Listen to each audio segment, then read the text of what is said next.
Sunday morning, 1952, the House of God Church in Washington, D.C., an 8-year-old Marvin Gaye Jr. stood in front of the congregation, his small chest heaving as he prepared to sing. His father, Marvin Gaye Sr., sat in the front pew, eyes fixed on his son with an intensity that made the boy's hands shake. The church expected power. They expected volume. They expected a child to sing like he was possessed by the Holy Spirit, and anything less was failure.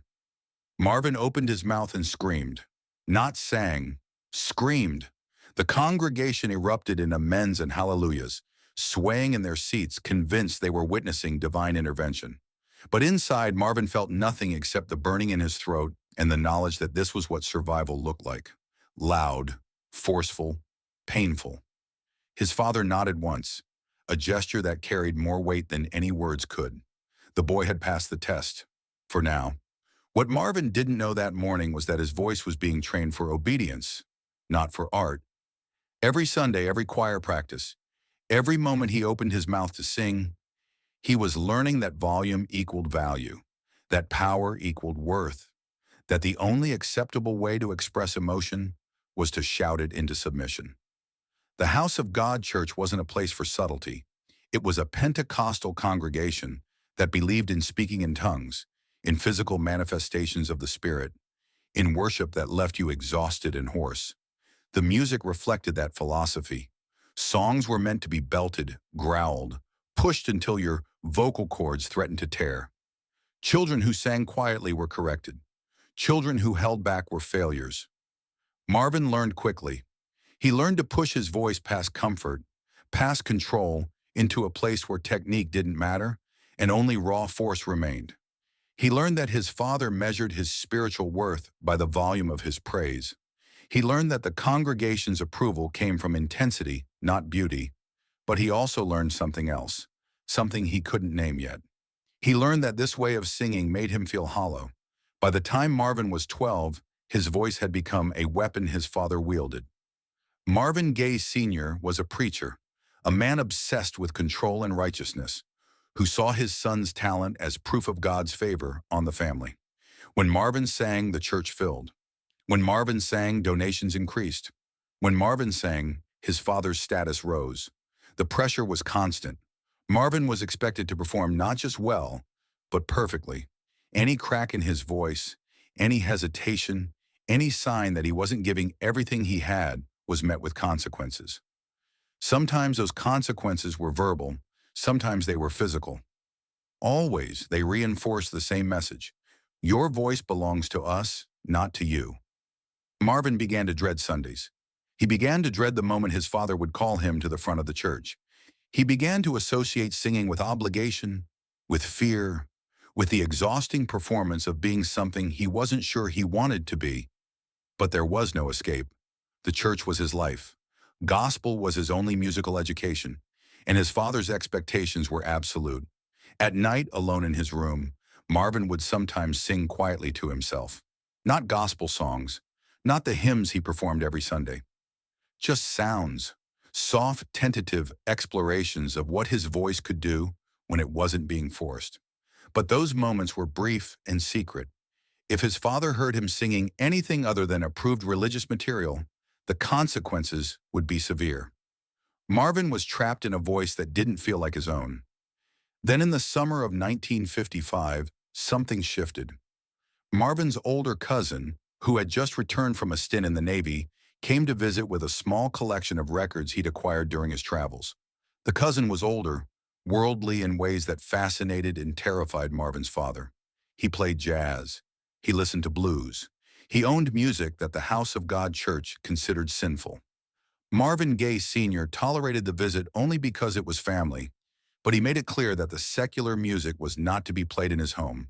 The record stayed packed away in the cousin's suitcase, forbidden fruit that Marvin knew existed but couldn't touch. Until one afternoon when his father was at the church and his mother was running errands. The cousin pulled out a record player, set it up in the living room, and selected an album from his collection.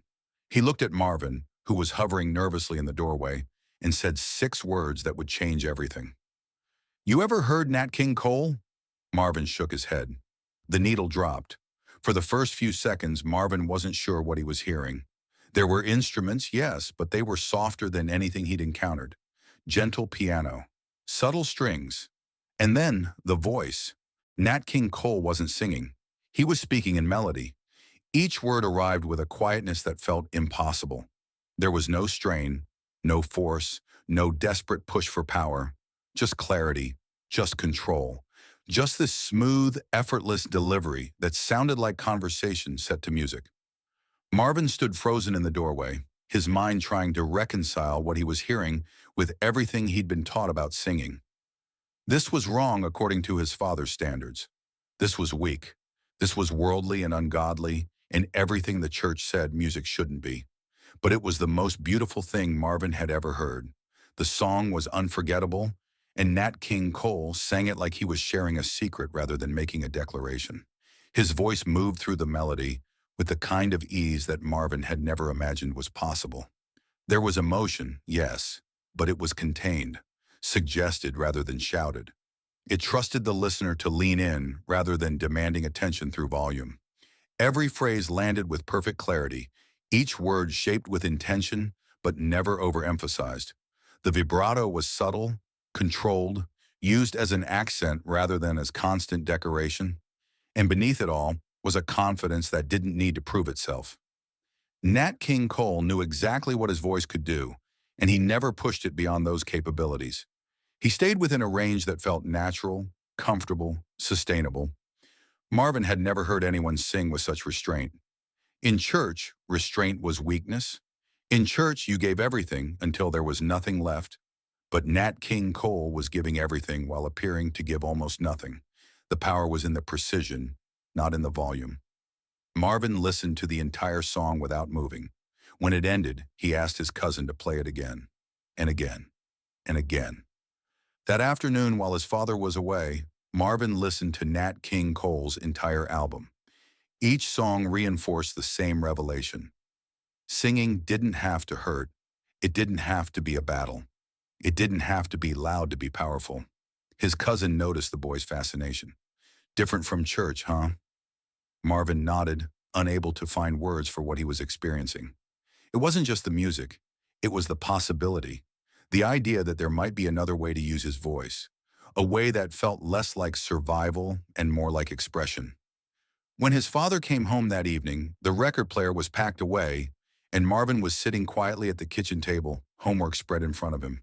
But inside, something had cracked open. The certainty that gospel was the only way to sing had been shattered by 3 minutes and 28 seconds of Nat King Cole's voice. Marvin began to sneak listens whenever he could.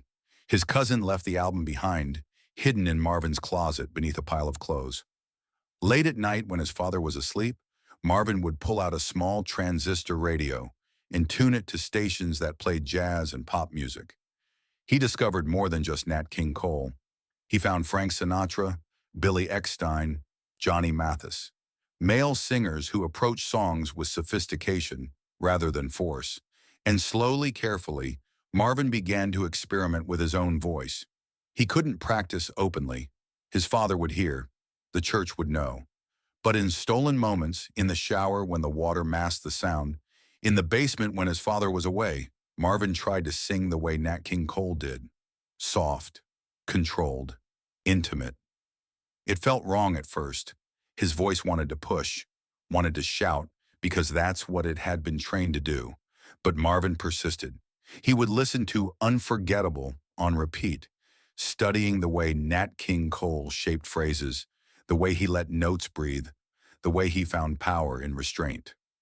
What Marvin was teaching himself, without realizing it, was a completely different vocal technique. Gospel singing relied on chest voice, on belting from the diaphragm, on pushing air until it became sound. Nat King Cole was using a lighter approach, a mix of head voice and chest voice, allowing the microphone to amplify subtlety rather than requiring the singer to project to the back of a room. It was a technique designed for recording studios and intimate club settings, not for churches without sound systems. It was modern. It was commercial. It was everything Marvin's father would hate. And it was the voice Marvin wanted to have. The breakthrough came 6 months later. Marvin was alone in the house, a rare occurrence.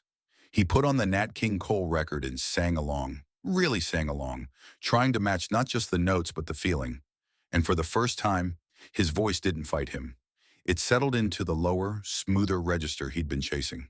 The strain disappeared. The hollowness he'd always felt when singing gospel was replaced by something else. Control. Not the control his father demanded, but the control an artist exercises over their instrument. Marvin rewound the record and sang it again and again. Each time he felt more confident. Each time the voice sounded less like imitation and more like discovery. This was a part of him that had been there all along, buried beneath years of forced gospel performances.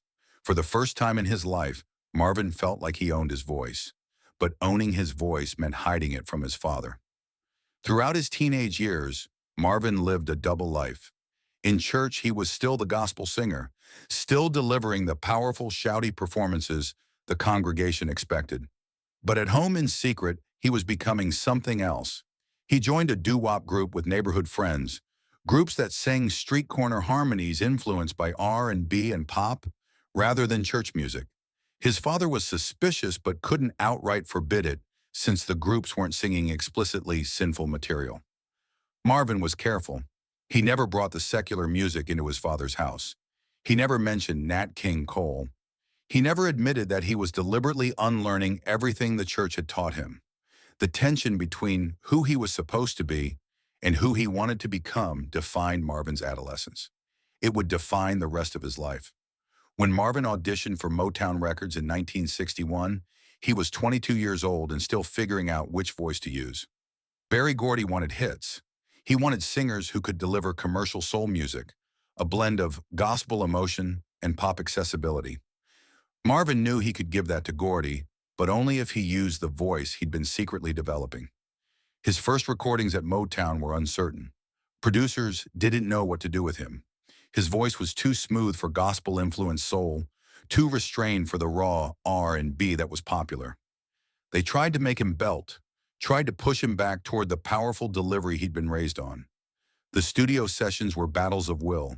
Producers would ask for more power, more emotion. Marvin would comply, giving them takes that sounded like every other gospel-influenced soul singer. Safe, forgettable. But then he would ask for one more take, his way, softer, more controlled, more intimate. It was the intimate takes that became hits. Pride and Joy, How Sweet It Is, I'll Be Doggone. Songs where Marvin's voice glided rather than pushed. Songs where he proved that you didn't have to shout to convey passion. Songs that sounded nothing like the gospel music his father had forced on him, and everything like the voice he'd discovered listening to Nat King Cole. By the time Marvin recorded I Heard It Through the Grapevine in 1967, he had completely mastered the technique. The song was a perfect showcase for his smooth, controlled delivery. It was restrained where other singers might have screamed. It was subtle where others would have been obvious. It was everything the House of God Church said music shouldn't be, and it became the biggest hit of his career. Marvin never publicly credited Nat King Cole for changing his voice. He rarely talked about the moment he first heard Unforgettable or the secret practice sessions in his bedroom. But people who worked with him at Motown noticed. Engineers would comment on how unusual his vocal approach was, how he seemed to be singing for a microphone rather than for a crowd, how he trusted technology to amplify emotion rather than relying on raw power. They didn't know they were hearing the voice of a boy who had spent years unlearning his father's lessons.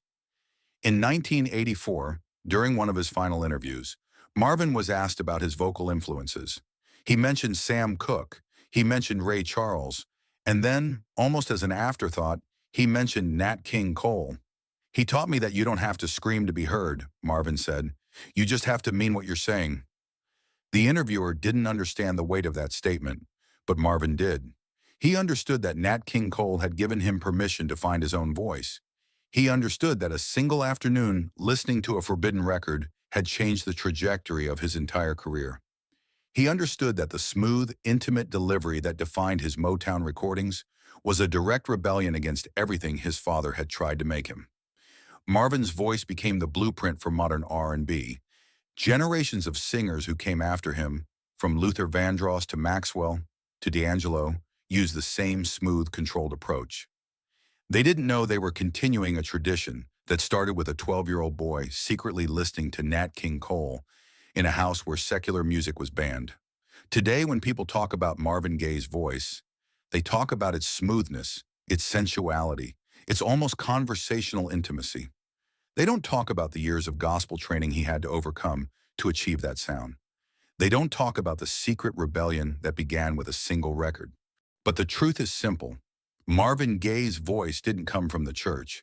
It came from the moment he realized there was another way to sing, a way that felt like freedom rather than obligation, a way that sounded like a whisper rather than a scream. And that moment happened the first time he heard Nat King Cole.